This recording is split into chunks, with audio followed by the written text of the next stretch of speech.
Pollock Park again, and today we're going to talk about how to encourage children to get into the garden through play. We've brought along a long-time Richmond Garden Club member, Megan Zenny, and Megan is also a volunteer with the Master Gardeners. So she's a very experienced fellow gardener, and she's going to teach us how to play in the garden today. Megan? Hi. So I'm Megan Zenny. I'm actually a teacher here in the Richmond School District, and I'm working at the same time on my PhD at UBC, looking at how we encourage children to learn and play outdoors and how teachers might do that. So one of the ways that we can get kids playing and learning in gardens is through fairy gardens. So when we think about gardens that we have, this is the fairy garden here at Pollock Park that they've got a little corner here. When we think about gardens, there should never be, if you're going to have children in it, a garden that's so precious that children can't be in it. And I think it's really important that we have little spots and places for children to play. Now, these are some of the permanent features here in this fairy garden, and I brought along some other pieces that might encourage play in your garden. So a lot of these are inexpensive little pieces that you can pick up at dollar stores. These are, they can be painted, and I'm not sure if you can see here that there's a little birdhouse that's been painted and hung from the tree here. And we do that often in our school gardens. We will spend time painting and decorating, or even building. You can actually build these from scratch.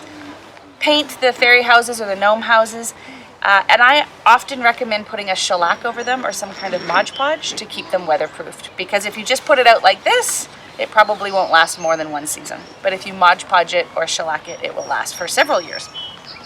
So adding these into the landscape gives a bit of whimsy to the space, which makes it more appealing for children to play in. Some of the materials that we can add, you can purchase that are already made. So this is an example of a fairy door that's already been made and manufactured, and you can add those in to your spaces for a little more imaginative play. And there are lots of supplies that you can purchase, like gnomes or fairies, that can be added into your playscape. But you can also use other pieces that have less descriptive play features to them. So when we speak about play, children's play, we often talk about the affordance of the play material. So something that is very described. So for example, this material, this is a plastic butterfly that is going to last a long time if it's left outside. It's a perfectly suitable material to leave outside in your garden all the time. It is a lower affordance material than, for example, this pine cone might be. And that's because the butterfly is very clearly a butterfly. And so by playing with it, we're probably going to encourage children to be playing and telling butterfly stories with a butterfly. And that's okay. We can add that into our little playscape here. And when I add something like a pine cone, this can be anything. He could be a troll, he could be a gnome, he could be anything I want him to be, anything that my imagination can imagine. I can put him in, and children who have some experience with imaginative play will then take this material and adjust it to whatever they need for their playscape. There's other materials that we can add to our fairy gardens. These are called peg dolls, and they are very neutral. So there's no faces on the doll. So as a player, as a child, I can imagine that these are happy or sad or afraid or astonished. I can put any kind of feeling or emotion onto these characters, which is different, for example, than this little fairy here who's covering her eyes, and that might restrict how I would play with her, because she's clearly in some kind of state that I would have to create a story to match the way that she's been presented. So these kinds of materials often offer children a more imaginative way to play. And so you can paint these, you can use markers or Sharpies, and if you don't have a lot of materials to paint them, just leave them blank, and children will imprint on them what works for the story that they're telling right now. So you can leave those out for play, and you'll be surprised that when you don't actually tell children how to play, that they will imagine something that you would never even have imagined. Other materials that we can put in our fairy gardens that encourage play, we can just find in the garden. So lots of different interesting kinds of sticks. You know, this can become anything. It could become a tail of something. It could become a cyclone. It could become some kind of magic wand, and this is the spiral that's coming from the magic that we've created. I can tell all kinds of stories using these sticks that any child picking these up and playing with them 1,000 children would tell 1,000 different stories. And that gives them a really high affordance for high quality play when we're in our garden spaces. And so we just add them and we sort of just leave them left about, and children will pick them up and play with them. Chestnuts are another easily accessed loose part. These are often called loose parts in education circles. That term, if you've heard it before, simply means that it can be used in any way you want. A player, a person who is picking up this material, can use it in any way they wish. So I might add this chestnut because it might become some kind of troll that's all tucked up. It might become a table. It might become a bowling ball. It might be anything. A pumpkin like this, you can pick these up at the dollar store. This, of course, has a lower affordance as a loose part because it is clearly a pumpkin. But if I didn't have this and all I had was the chestnut and I needed some pumpkins, you can imagine that a child would start turning these into pumpkins. And so there's lots of different ways that we can use loose parts for imaginative play. So we can use the actual pumpkins, but we can also just use chestnuts. Shells are another nice loose part that we can add into our imaginative play, and often we'll keep them in the gardens, in the school gardens, in little metal tins, or we just keep them in little piles, and we leave them out all the time. We don't put them away, we just leave them out. So those can be added to your playscape and used in all kinds of imaginary ways. Tree cookies are another nice piece to add. They can be used as maybe some magic steps over the lava, so that you have to step on these to get to where you need to go. Or they could be used to stack up as a tower, potentially. We could make another sort of chimney over here. We could make this. If we didn't have this, we could actually just build our own little gnome home using random little pieces of wood that we find that are interesting. And so when we provide these materials for play, children will come up with all kinds of stories. We can use pieces like this that we can buy at the dollar store, welcome, and add a few other pieces if we want. But I can also just look around me and start picking up interesting looking pieces, and children will, if you provide the materials, they will play. And so just leaving these out in the garden is a great way to create a fairy garden. I did bring a book that is supporting, sometimes when children need a little encouragement to play, if children don't have a lot of experience with unstructured play or imaginary play, if they don't have a lot of that in their life, sometimes this can be a little confusing. They look at it and they don't know what to do with it. So in school, sometimes what we do is for those children that have come to school without a lot of imaginary play in their early childhood years, we'll introduce an idea with a book. And so this is a nice story that introduces the idea of backyard fairies. It's a book by Phoebe Wall, and it's a story about a little girl who goes out into her backyard and she asks you, have you ever found, well, out on your own, a tiny magical somebody's home, right? And then she goes through and she explores what might be living in these places. And so by tweaking curiosity or imagination or wonder, we can encourage play in these play spaces. And what's also really nice to do is if you have these spaces, either in public parks like this Pollock Park, or in your own home garden or in school gardens, we can leave them out, and then the next group of children that come will build on the play, and they will imagine something new based on the scene that has been left. Right now, with the pandemic and with the virus, we've taken away a lot of our materials in the public schools. We don't have our materials out right now in our school garden, but they'll be back at some point. I'll take that for you. Yeah, thanks. And so you can set these up in your own yard, and you don't even need to have a big garden. You can just have a little patch of grass. You can use, this is a woven mat, like a placemat that we picked up from IKEA. There's lots of different ways that you can set your scene, and you can just do this in your backyard. You can do this in a garden space. You can do this under a tree. It can be done anywhere. And a fairy garden doesn't have to have special things. It can just, whatever you add to it can become special.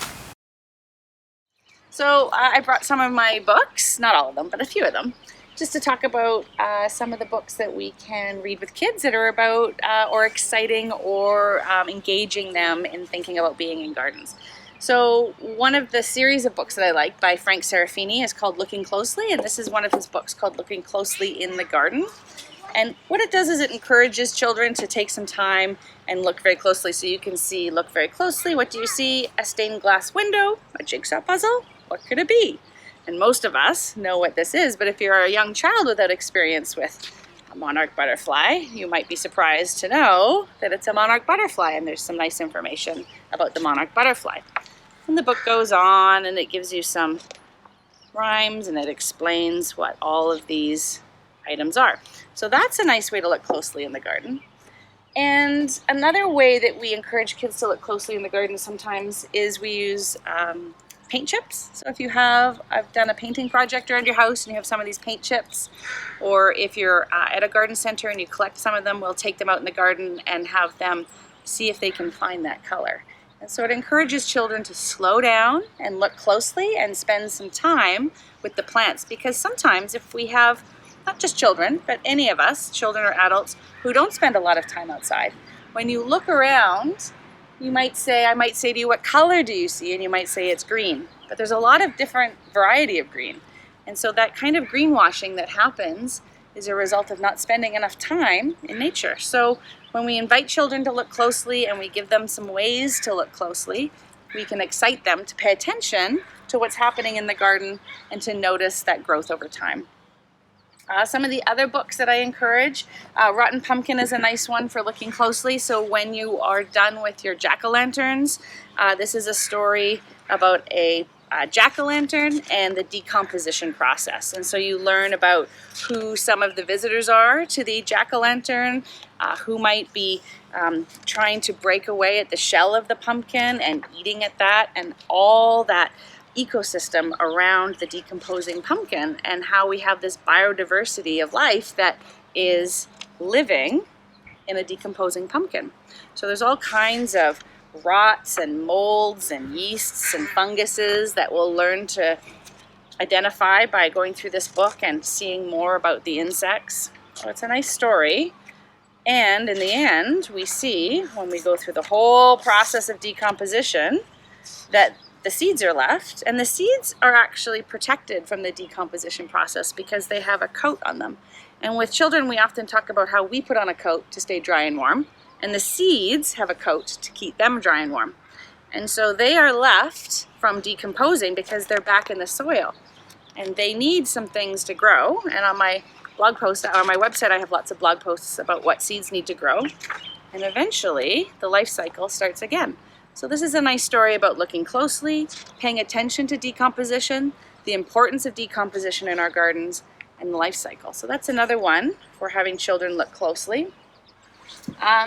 Other ones that are interesting that I enjoy with kids, Flip Float Fly, Seeds on the Move, talks a lot about how seeds travel. So this is a book by Joanne Early Mackin, and this story goes through how different kinds of seeds have different kinds of characteristics that help them travel.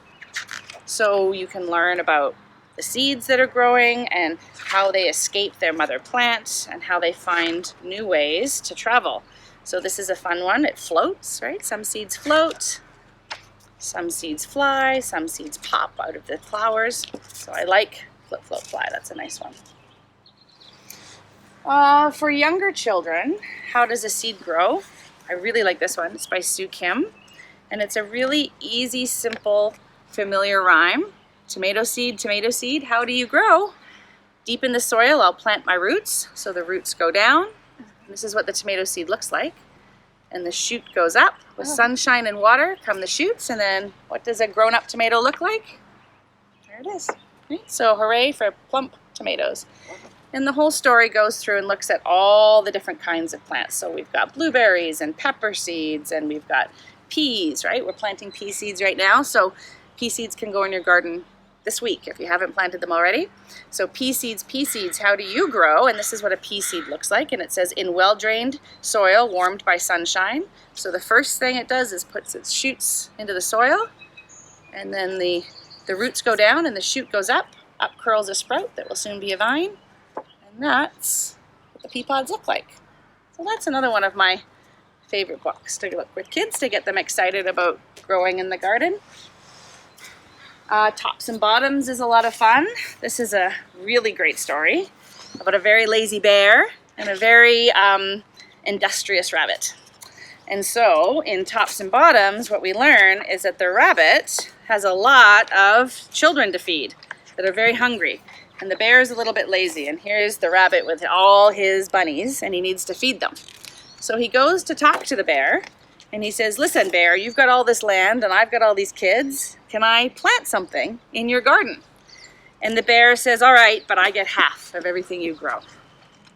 So the rabbit, because he's very tricky, he goes ahead and he weeds the garden and he does some planting, and the bear is sleeping and he doesn't have any knowledge of what's happening.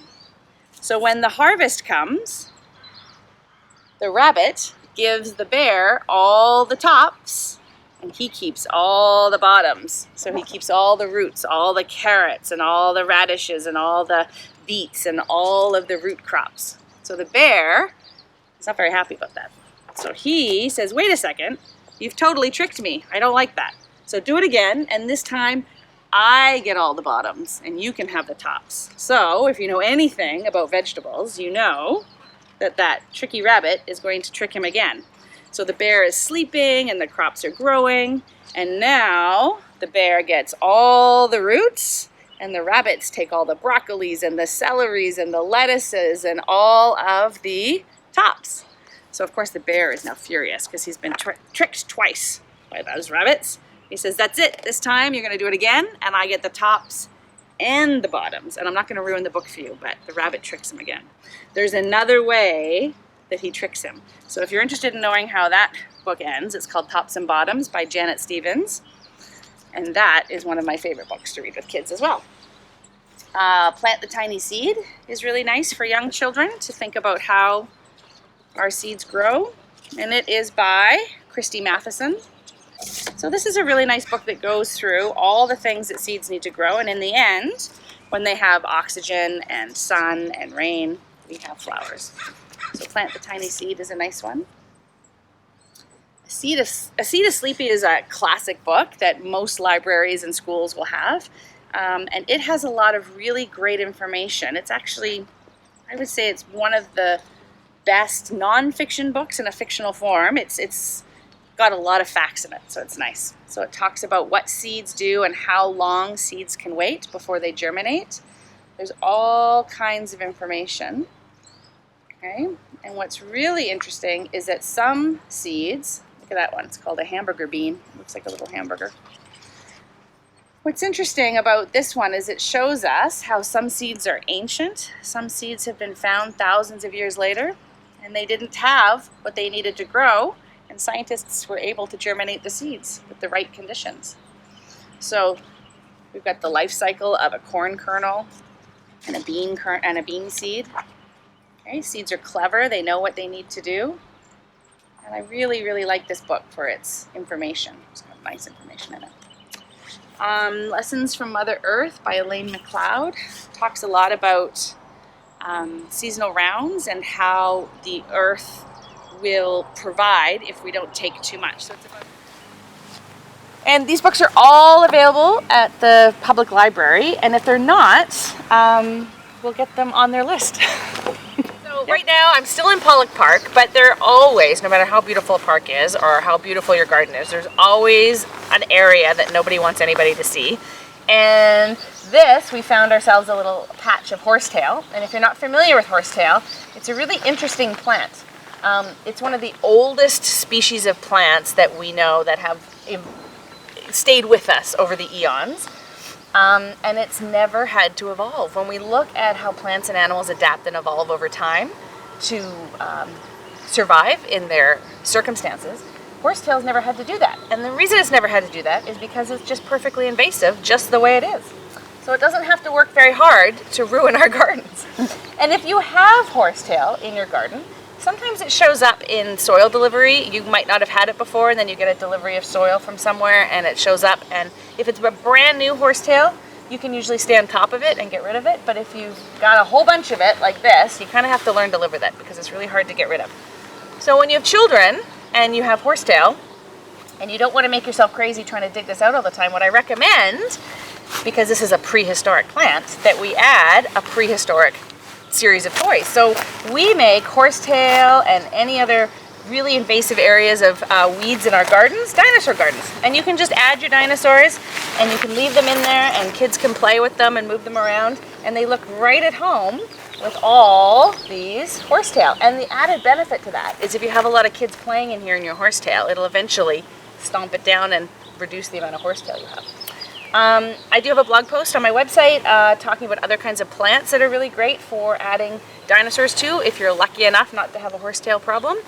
Kale is a very sort of prehistoric looking plant that you can add your dinosaurs to. If you've got lots of kale or you want to plant some kale, you can add your dinosaurs to that as well for a dinosaur garden, which is kind of a fun way to garden with kids. This is another example of loose parts play. So you don't need anything in particular, you just need to hold space for children to be allowed to play like this. And this is a very valuable form of play for children of all ages. I highly recommend it. And it's really great for kids to just be able to go into any space, like Pollock Park or your backyard or any space, pick up some sticks and make something from nothing. And I love this, and I'm seeing this all over Richmond right now. I see it all down on the beaches, down by the river, with all of our playgrounds closed and a lot of our other play structures not available to children. If you just give them some space and some time, they will create something amazing, and this is super fun and super amazing. So I'm so glad to see that it's happening here.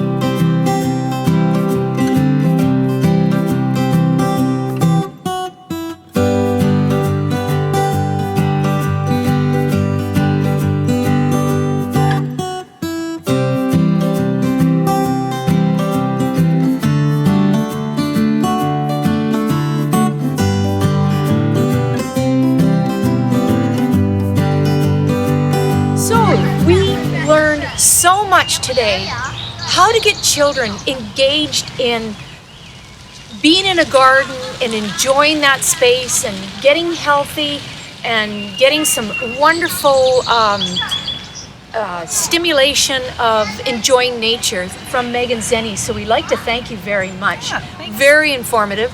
The books, as Megan mentioned, they are should be available at Richmond Public Library. You can check that out. But for our next, I love the dinosaur, by the way.